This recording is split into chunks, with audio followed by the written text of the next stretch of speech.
So, Martin, let's look at it because we have to wrap up in a few minutes. Now, let's look at it from the perspective of the other side from what Mr. Boyo's stance is. Their position is consistently that the federal government, yes, the CBN is the banker for the government, but if I put my money in any bank, let's say Martin's bank, if I put my money there, I choose how much I want to put there and how I want it used. Yes. I make that decision. So if the federal government that is supposed to be doing a number of other things with this fund is ending up not doing it, is it the CBN's fault? Your question is asking, there's a fundamental issue about the structure of our economy. We find situations where government is doing things that the private sector ought to be doing. That's what's creating all these bubbles. You don't have an American government running an airline. You don't have an American government running NNPC. You don't have an American government that will say, okay, we are doing Lagos-Ibadan Expressway with 167 billion naira. You don't have an economy where 400,000 barrels of oil is lost. That is to thieves. Yes, to thieves. That will come back into your system. If any economy, any system where people have access to 400,000 barrels of oil a day, should be members of the OPEC. Because that's massive. But those monies are somehow finding their ways into the system. So it will be irresponsible of any CBN governor to just sit back and say, okay, I'm not going to do anything. So the tool the CBN governor has is one of them is the interest rate. Now, what Mr. Boyo is saying is, it will be the easiest thing for Lamido Sanusi to do is to say, okay, tomorrow interest rate is going to be 1%. Because, given his analysis, that will automatically translate to economic growth across all sectors. Now, if I can understand if you are a manufacturer, and so you are looking at interest rate from just one perspective, what it cost me to borrow. But you also forget the other side of interest rate. If I'm an investor, if I'm going to save money in a bank, I'm not going to be looking at interest rate the way Mr. Boyo is looking at it. I'm going to say, oh yeah, what am I going to, so if you are saying you're going to mobilize investment, you're also going to use the same tool. So it's a delicate balancing act. And what some people are even saying is that perhaps part of this problem is that there's not enough coordination between what fiscal policy is doing and what monetary policy is doing. Okay, maybe we should ask Mr. Boyo, is that your thought as well, the coordination? Do you think this is a key problem as against just the interest rate on its own? You see, fiscal, monetary, the fiscal, two policies. The truth is the fiscal and the monetary policy strategy is supposed to work together to achieve a better welfare for everybody in the country.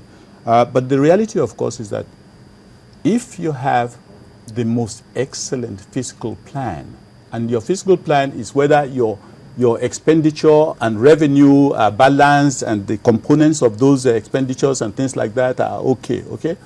But that would not bring you any succor if your monetary policy framework is in disarray, where, for example, you as a government, you are foolishly, and I say this with all respect, foolishly giving money to banks, as said by Mr. Central Bank Governor here. I mean, this is serious. I don't understand what people... the CBN or the fault of the government? No, it's the central bank itself that is going to put the money there in the hands of the bank and borrowing it back. That's not true. It's not central bank that is giving the banks the deposits. Now, I can understand that they are creating the treasury base. That's the argument you are making. But the deposit, the sources of the deposit, it has nothing to do with central bank. Excellent. If MPA or NNPC or INEC has, I don't know, maybe 2015 election and they give them 200 billion naira, for instance, or you're going to the other day we had a figure 600 billion naira to conduct census.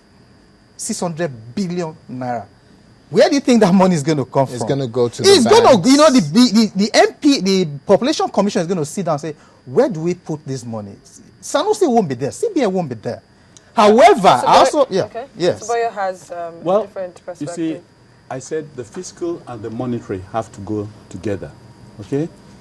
If you have a cohesion between fiscal and monetary policy, you would find that whether it is Sanusi, whether it is the president or whatever, there is supposed to be a common vision of where they are going, so that you don't have a situation where you have, like you have said, let's assume, like you are right, the government creates money, central bank only banks it so that it goes back to borrow it back. Doesn't that sound silly? Eh? Please, you know, the government, they are two, monetary, fiscal, they're working together. But one person is busy creating money, the other one is busy giving it to the banks and going to borrow it back at 13, 14%. And that person has admitted that, look, this doesn't make sense. But What else are you even the CBN governor has been heard a number of times as having said that the fiscal policy is where the problem really is. If the management of the economy is not done properly and is not done right, and we have problem with funds that goes to the National Assembly, and we have problems with managing projects and so on, that this is causing problem. And his own job is to price stability. Yes. And what are we having price stability in a situation where interest rate is 20-something%, where inflation is at 10% plus annually? No, you know. Look, one thing you don't realize is that, as I said, if fiscal policy strategy is okay and monetary policy is wrong, your fiscal policy will collapse. Because why? Your fiscal policy is dependent on the integrity of your monetary strategy. If you have a monetary strategy that is predicated on a situation where you continuously, eternally have excess or surplus cash in the system, which then constrains you as a central bank governor to go and be borrowing money that you don't need at 13-14%, and you have rightly said so, and you have said cynically that, oh, this is a wonderful business model. Give me your money for free and I will let, and that is what has been happening. And you are not worried about it. If I get you I wonder.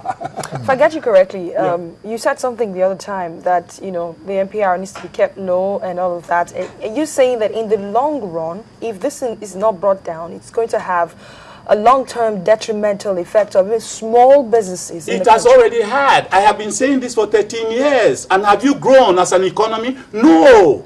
Because it's been proven. Adesha, you are right. We are not even talking of the future now. Look at the past.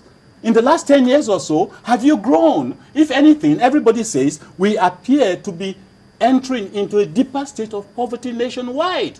More and more people are getting poor. So your question is not, if this doesn't happen, we will be, of course we'll become poorer. Because look back, you see that we have also become poorer as a result of maintaining the same structures. What is the way forward? The way forward is very simple. The problem of excess liquidity is what is killing this country. And excess liquidity is created every time the central bank unilaterally captures the dollar earnings and prints and substitutes naira. That creates what you call the excess liquidity, which they have to sell treasury bills to borrow and pay 13-14%, and which Mr. Sanusi himself has said it doesn't make much sense. Well, okay. I was going to quickly ask him about the naira, the exchange. I mean, what's the equivalent of the naira to the dollar as we speak? The naira-dollar exchange rate is also a factor of liquidity. Absolutely. If there's too much money in the system, it is liquidity. If there's too much money, naira chasing dollars, you will find inevitably the price of the naira would fall. And what creates this excess humongous naira? The central bank substitution of naira for dollars. Simple. I mean, it's not a long story. And the central bank deputy governor was here with us the other day. Did he oppose what I'm saying? No, you are. Yes.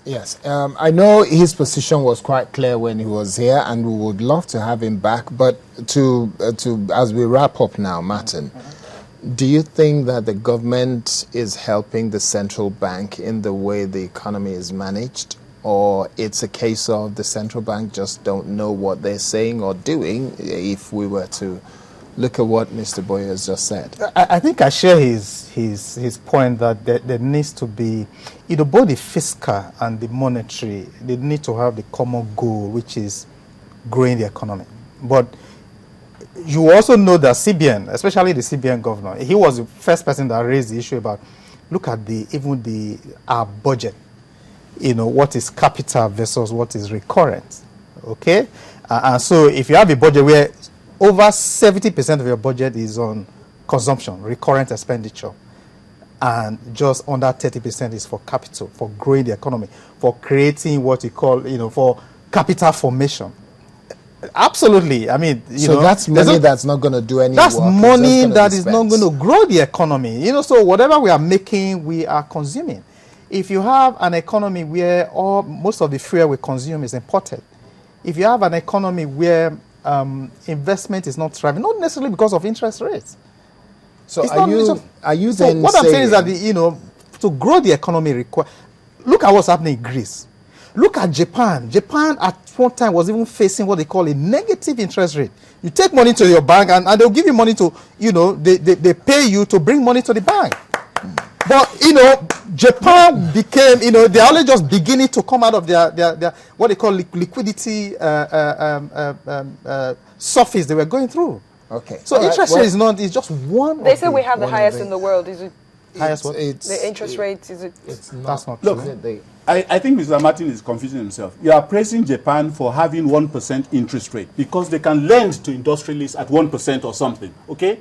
How then can you expect a Nigerian industrialist who is paying 20-something% interest rate and who is having to also carry the burden of the people who import generators who also pay 20-something% interest rate, and you ask him to produce a product that competes with the one in Japan? Japan has the highest savings rate, one of the highest savings rates in the world. Okay. So they can afford. So you have to mobilize savings to be able to lend. Okay, all right, we have to wrap it up, and unfortunately we don't have enough time to go. And as much as I would love to, I want to say thank you very much to Mr. Henry Boyo, an economist, and our guest analyzing the issue of interest rates, and of course Martins Udege, who's publisher of Bottom Line, as well as financial analyst. Thank you very much, gentlemen. Thank you. We know that the conversation will continue on the issue of interest rate, monetary policy, fiscal policy, one on the side of government, the other on the side of CBN. And the hope is that they all come together to melt it down and brew something that would help Nigeria and Nigerians.